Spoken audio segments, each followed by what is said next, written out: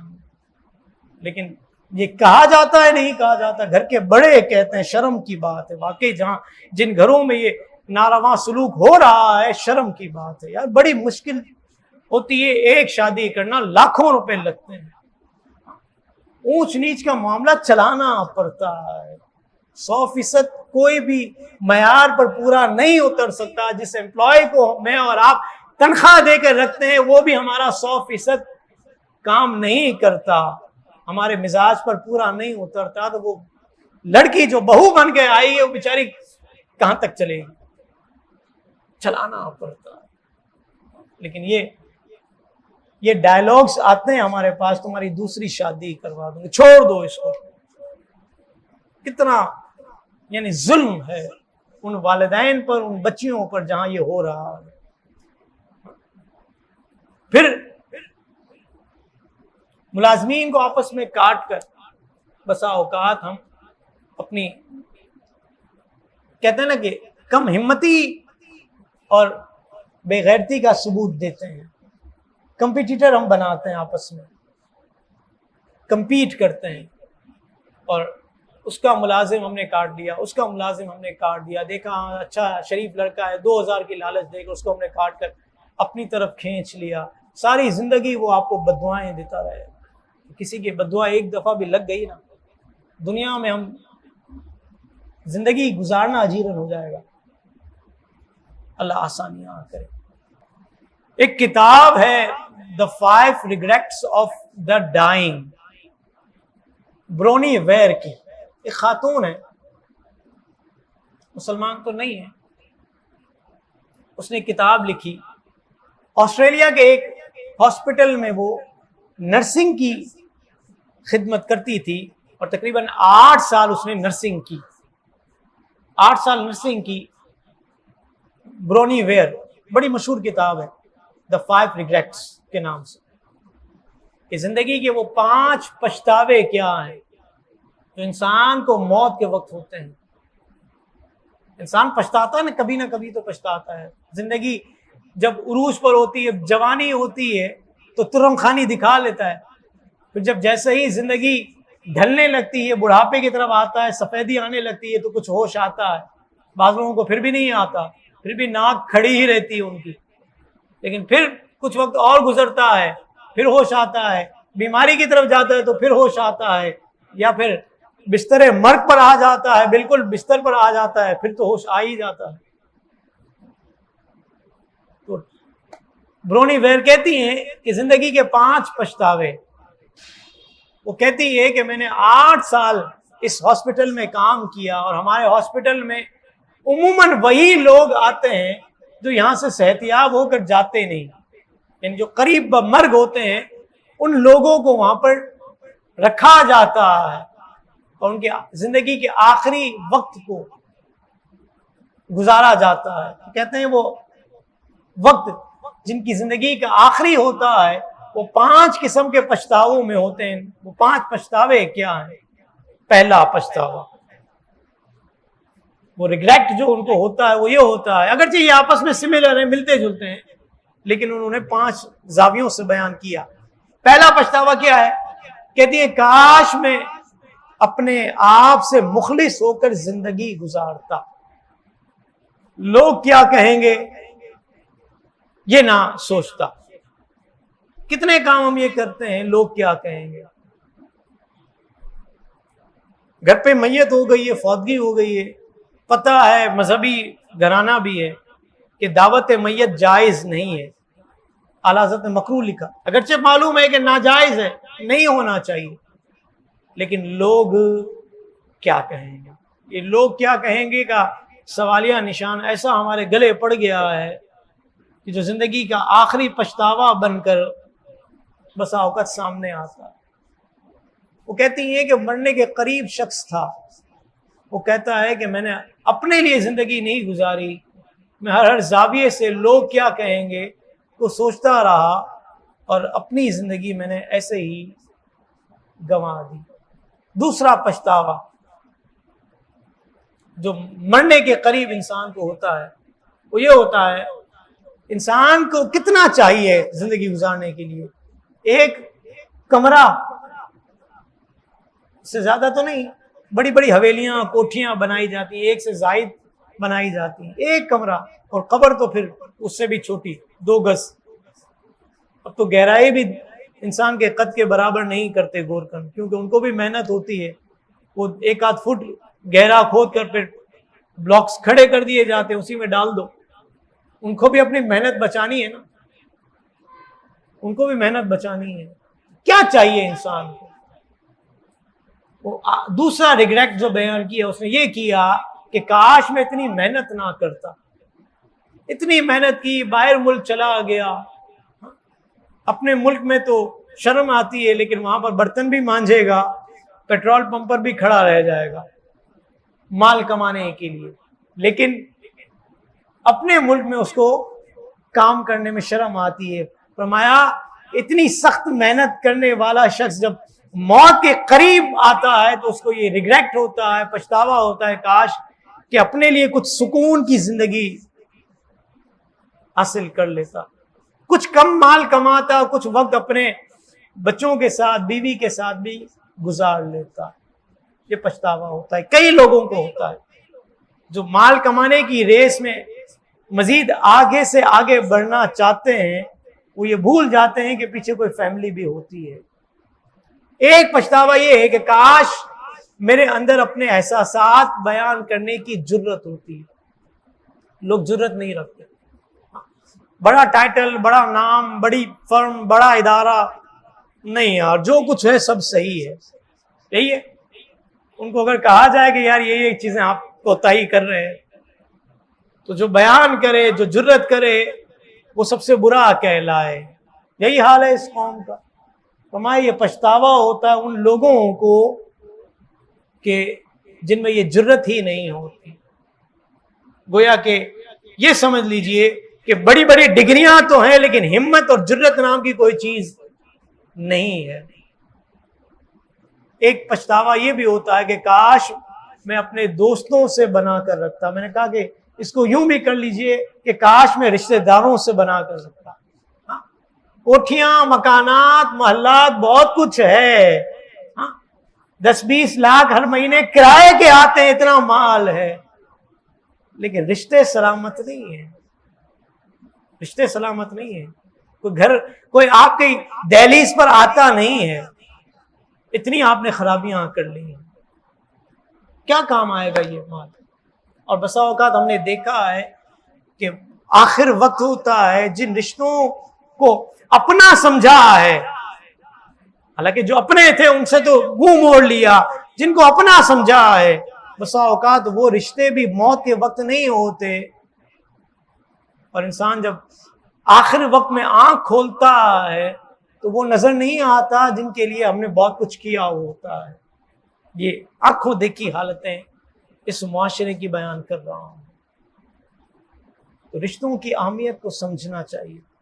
آخری ریگریٹ، پچھتاوا، کاش میں خود کو خوش کر لیتا۔ ضروری نہیں ہے کہ مال سے ہی خوشی مل جائے، ضروری نہیں ہے۔ ایک شخص کا شوق ہے کہ ماؤنٹ ایوریسٹ پر چڑھے گا، ایک دن میں چڑھ جائے گا؟ نہیں، وقت لگے گا، مشقت بھی اٹھانی پڑے گی، ہو سکتا ہے خراشیں بھی آئیں، لیکن خراش برداشت کر کے، مشقت اٹھا کر، گرد غبار جو اس کے وجود پر لگے گا، مہینوں لگ جائیں، کتنا وقت لگ جائے، لیکن جب اس پیک پر پہنچے گا تو جو خوشی اس کا شوق اس کو دلائے گا، وہ خوشی کروڑوں روپے اس کے آگے رکھ دیں تو شاید نہیں ملے گی اس کو۔ یہ پچھتاوا ہوتا ہے زندگی کا کہ انسان بسا اوقات وہ خوشی حاصل نہیں کر پاتا اپنی زندگی میں۔ کتنے پچھتاوے ہم نے اکٹھے کر لیے۔ دنیا کے تمام مذاہب کا اگر آپ مطالعہ کریں نا، تمام مذاہب کا، تو ایک بات مشترک ہے، ایک بات، کل نفس ذائقۃ الموت، ہر جان نے موت کا مزہ چکھنا ہے، اس سے کوئی بھی انکار نہیں کرے گا۔ سب نے اس دروازے سے جو کہ موت کا دروازہ ہے اس نے گزر جانا ہے۔ اب دیکھ لیں کہ ہم نے آگے کے لیے کیا تیار کیا۔ اللہ کی لعنت کن لوگوں پر پڑتی ہے؟ یہاں پر بھی رشتے آتے ہیں، رشتے، لعنتیں ہم لوگ لیتے ہیں، جو بھی لیتا ہے۔ فرمایا اللہ کی لعنت ہے اس پر جو ماں اور اس کے بچے میں جدائی ڈالے۔ ہو رہا ہوتا ہے، ماں سے الگ کرو، بھائی سے الگ کرو، بیٹی سے الگ کرو، بھائی سے الگ کرو، یہی تماشے لگے ہوئے ہوتے ہیں۔ اللہ کی لعنت، کتنا بڑا جرم ہے یہ، کتنا بڑا جرم ہے، لیکن کس حد تک سنگینی اختیار کر گیا ہے کہ بسا اوقات اس قدر ماحول خراب ہو جاتا ہے کہ گھر کی ایک ایک دیوار اپنے اوپر ہونے والے ظلم اور زیادتی کی داستان پیش کر رہی ہوتی ہے، لیکن جس کو سمجھنا ہے وہی بدھو کا بدھو بنا ہوا ہوتا ہے۔ ایک عورت گھر کو بناتی بھی ہے اور اس کو بگاڑتی بھی ہے۔ جسم کے ہر حصے میں درد ہو رہا ہوتا ہے، لیکن بسا اوقات یہ ڈائگنوز کرنا مشکل ہو جاتا ہے کہ کون سے حصے میں زیادہ پین ہے۔ اس قدر حالات خراب کر دیے جاتے ہیں ناسمجھی کی وجہ سے، ناسمجھی کی وجہ سے۔ اللہ رب العالمین ہمارے لیے آسانیاں کریں، آسانیاں کریں۔ مومن جو ہے نا، مومن، اس کو حدیث پاک میں کیا فرمایا؟ فرمایا مومن اتنا نرم مزاج اور شریف ہوتا ہے کہ لوگ اس کی شرافت کی وجہ سے اس کو احمق خیال کرتے ہیں۔ ہم نے کہا اس دور میں احمق بننے کے لیے تیاری کوئی نہیں،